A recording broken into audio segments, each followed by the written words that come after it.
Jamie Foxx is one of the most gifted actors in Hollywood. He can sing, dance, write, and direct. He also quickly gets us to our ears.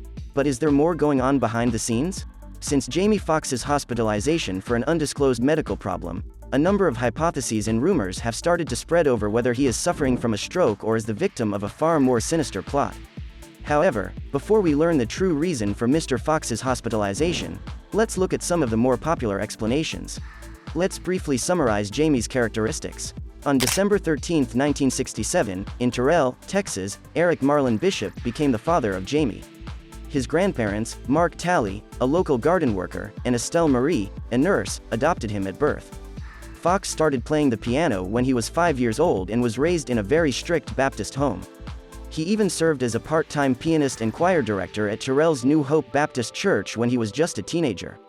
As a third grader, Foxx's teacher frequently used him as a reward if the class behaved well because he would get to tell jokes. However, over time, his attention would diverge as he temporarily participated in his school's basketball and football teams and sang in the rock band Leather and Lace. In the early years of school, Foxx started doing stand-up comedy after a girlfriend dared him to do it. He fell in love with comedy, not with her, just the comedy. He would frequently be seen out late at night performing stand-up at as many mics as he could, and he chose the stage name Jamie Foxx with his surname being a tribute to the comedian Red Fox. After high school, he received a scholarship to United States International University where he studied musical and performing arts composition. Don't feel too bad, though, because a year later he won Best Actor for his portrayal of the music legend Ray Charles in the biopic Ray, His Performer. Prior to working with the well-known Scientologist Tom Cruise in the film Collateral, Foxx had worked with the late great Robin Williams in the movie Toys, Al Pacino and Cameron Diaz in Any Given Sunday, among others, but it wasn't until then that he would receive the Academy's praise. As I said earlier, Jamie hasn't always been on camera in an acting position for Foxx, but his extremely incredible vocal skills dominated the show in addition to his impressive acting abilities. That wasn't very successful when it was first released, but in 2003 he collaborated with rapper Kanye West on a song called Slow Jams by rapper Twista, and the song reached #1 on the US Billboard Top 100 list. Later, he worked with Kanye on his song Gold Digger, in which Foxx sang a hook that was influenced by Ray Charles.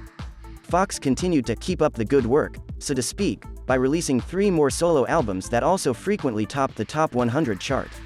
He has also been a fixture in Hollywood as an actor for some time, appearing in hit films like The Amazing Spider-Man 2 and Django Unchained. Recently, he even pulled off an Adam Sandler movie. The possibility of directing his franchises with films like Project Power and Day Shifts on the surface should mean that Foxx lives a happy, healthy life, right? Unfortunately, the rumors surrounding his hospitalization would suggest otherwise. Reports have surfaced that police officers visited Foxx while he was in the hospital after the actor had claimed that something had happened to him. P. Diddy, aka Sean Combs, is a well-known rapper and music producer. It turns out that Diddy would frequently host extravagant events at his house for celebrities who needed to let off some steam and who hadn't come to terms with who they were on television. This was even though many of his albums, such as No Way Out and Forever, were certified platinum time and time again. However, if you ever received an invitation to Diddy's house, you were probably met with some rules, one of which was don't tell anyone what you've seen or done here. However, through the years, there had been rumors about the rapper's genuine orientation for quite some time. Being outed by anyone is terrible, but having someone hospitalized in response could be going a bit too far, right? He attempted to enter the house with a large video camera and was refused by Diddy.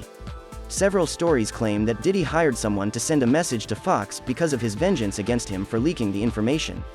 Is it really out of the question for the rapper to hire someone to kill the man who disobeyed his cardinal rule of partying? Diddy is a very wealthy man who is aware of how many people he has in his pocket who are ready to kill any enemy at a moment's notice. He also has access to things like untraceable toxins or big, buff men with crowbars. While this may initially seem improbable, information Foxx shared about his upcoming Netflix project Back in Action will support the idea that the movie has been experiencing difficulties from the start.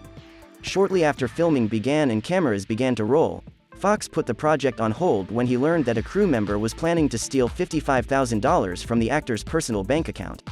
He reported this to the police and the bosses of the production company.